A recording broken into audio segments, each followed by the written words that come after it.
Hello, ladies and gentlemen. Welcome back to 6.3 Day 2. We are looking at mean and standard deviation of binomial distributions and statistical sampling. And also, we'll be looking at the technology aspect of this. I'd actually saved that from our previous day. So by the end of this lesson, you'll be able to calculate the mean and standard deviation of a binomial distribution, interpret these values, and you will also be able to know when appropriate, you will be able to use normal approximation to the binomial distribution to calculate probabilities. Okay, let's begin. 6.3, Day 2, more binomial distributions and normal approximation to binomial. So you can read much of this information on pages 438 to 440. So how can you calculate binomial probabilities on the calculator? All right, now an exact probability is going to be binomial PDF. You have to identify your number of trials, your probability of success, and the number of successes you want. When you are calculating these, make sure that you state the distribution and the values of interest. Specify a binomial distribution with the number of trials n, success probability p, and the values of the variable clearly defined. And then step 2, perform the calculations and show your work. You need to do one of the following. Either use the binomial probability formula to find the desired probability. That's what I was showing you yesterday when we were working through these problems. This is showing the binomial probability formula.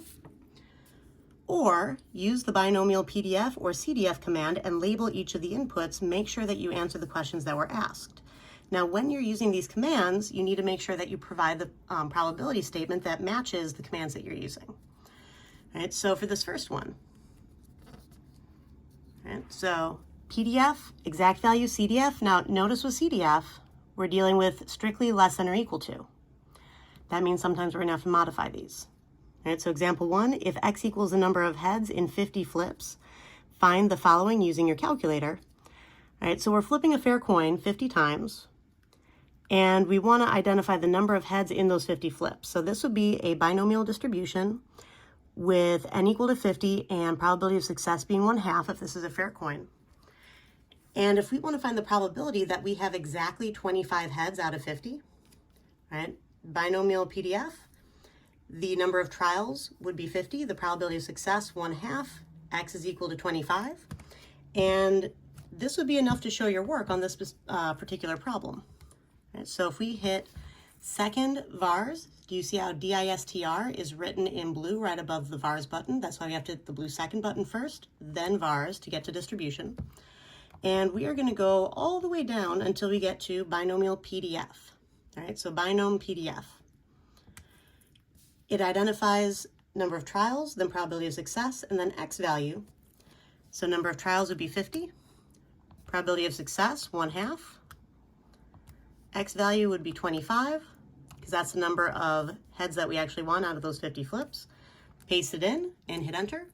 And that's how I'm getting 0.1123. Now I'm putting a 3 here because there's a 7 after this second 2, and that would round my 2 up to a 3. And if you want to truncate these and write 0.1122, that's totally fine. Just be consistent.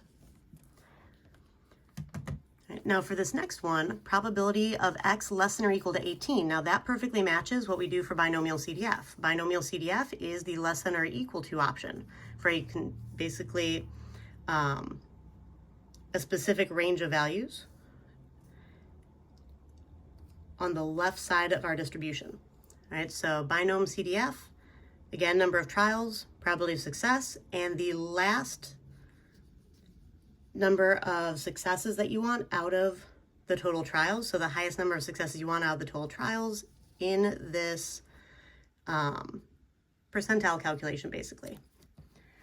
All right, so if we want to find probability of less than or equal to 18 heads out of 50 coin flips, binom CDF, total number of trials is 50, probability of success is 1/2, and the maximum number of successes we want is 18. So if we hit second vars to get distribution and arrow all the way down until we get to binomial CDF, so binom CDF, enter our values. Now notice I have n equals, p equals, and x equals. It's important to actually label these. All right, don't just write 50, 1/2, 18. You actually need to label these. All right, so 50 trials, probability of success is 1/2. maximum number of successes I want would be 18. And that's how I'm getting 0.0325 approximately. Because if 5 was after the 4, I rounded the 4 up to a 5. And then for this last one, these are the ones that are actually kind of tricky. Probability of x greater than or equal to 30.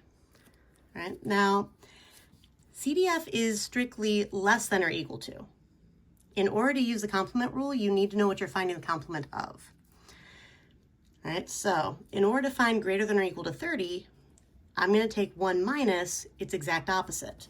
Now, I started kind of sketching out the different values of the variable over here. So 28, 29, 30, 31, 32. Greater than or equal to 30 would be 30 and up, which means that its opposite would be 29 and down, which is why I'm looking at 1 minus the probability of the number of heads being less than or equal to 29. This complement will calculate the other side of the distribution, 30 and up.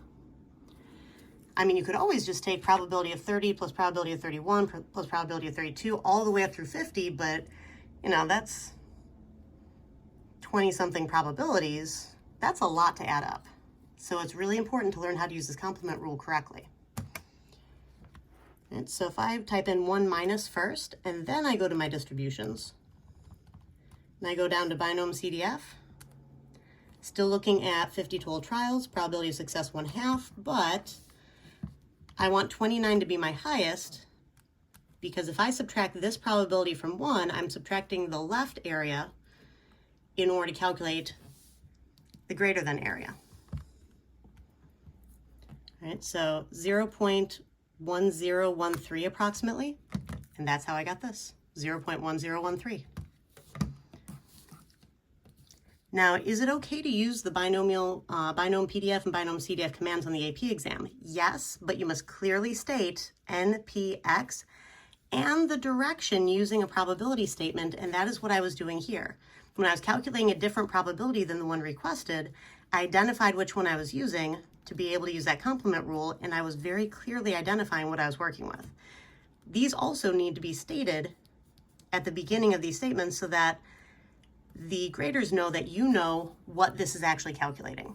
This provides context so that they know that you understand the direction this goes in. All right, now, if you read on 440 to 445, you'll find this next information. And let's take a look at example 2. So let x equal the number of 6s in 4 rolls of a fair die.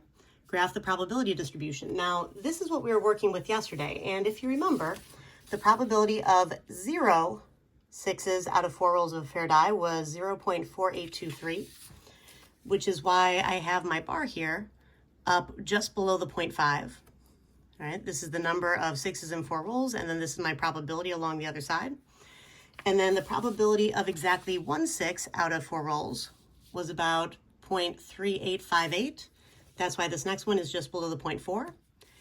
And then probability of 2 6s out of 4 rolls was about 0.1157. That's why this one is just above the 0.1. Probability of 3 6s out of 4 rolls is about 0.0154, which is almost non-existent in terms of height on this graph. And then this last one is very hard to show, 0.00077, literally almost non-existent. The only reason I put a tiny bit of height to it was so that we could actually differentiate it from being a probability of 0. All right, now notice that this is extremely right skewed.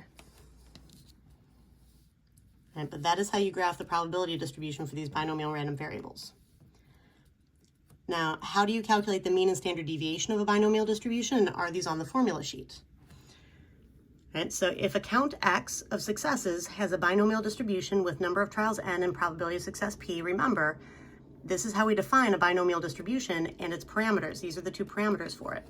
The mean, which we also refer to as the expected value of x, is equal to mu sub x. E of x refers to expected value of x, is equal to the number of trials times the probability of success. It's that simple. It's just a multiplication problem. If a count x of successes has a binomial distribution with number of trials n and probability of success p, the standard deviation of x is equal to the square root of our number of trials times the probability of success times the probability of failure, which is the complement of the probability of success. And yes, these formulas are on the formula sheet. Be very grateful for that because they haven't always been. All right, now reminder, these formulas for the mean and standard deviation work only for binomial distributions. Don't try them with anything else. Only for binomial distributions. You have to identify the distribution as binomial before you get to use them. The interpretation of the parameters mu and sigma, so mean and standard deviation, is the same for any discrete random variable, so the same interpretations that we were doing all the way back at the beginning of this chapter. And let's take a look at our last example here.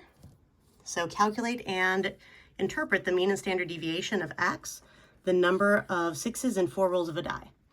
All right, now the number of trials we were doing was 4 rolls, so that's why n is 4. The probability of success, 6 out of a 6-sided die, would be 1 out of 6. 4 times 1 out of 6 is about 0.667. We interpret that as saying if the dice rolls were repeated many times in groups of 4, the average number of 6s rolled would be about 0.667. Now, it doesn't have to make sense for the scenario. Don't round to the nearest integer, remember? That's going to get you points marked off. Just go ahead and round it to, a few decimal places down the way. Now, standard deviation of a random variable is the square root of our number of trials times probability of success times probability of failure. So this would be square root of 4 times 1/6 times 1 minus 1/6. And I literally just type all of this into the calculator. And that equals about 0.7454. And if the dice rolls were repeated many times in groups of 4, notice I start this the same way for each of these. The number of 6s rolled would typically vary by about 0.7454 from the mean of 0.667. Standard deviation tells you how much the data values typically vary from the mean, and that's pretty much what this statement is saying. I'm telling you the typical variation from the mean. I'm just including the probability interpretation for this. Now for the last part of this, you can read this information on pages 446 to 450. And when is it okay to use the binomial distribution when sampling without replacement, and why is this an issue? All right, now when sampling without replacement, the independent condition is violated. Without replacement means that your total number that you're pulling from changes. All right, think about pulling marbles from a hat. If you don't put them back, the total number of marbles changes, which means the probability of success is changing.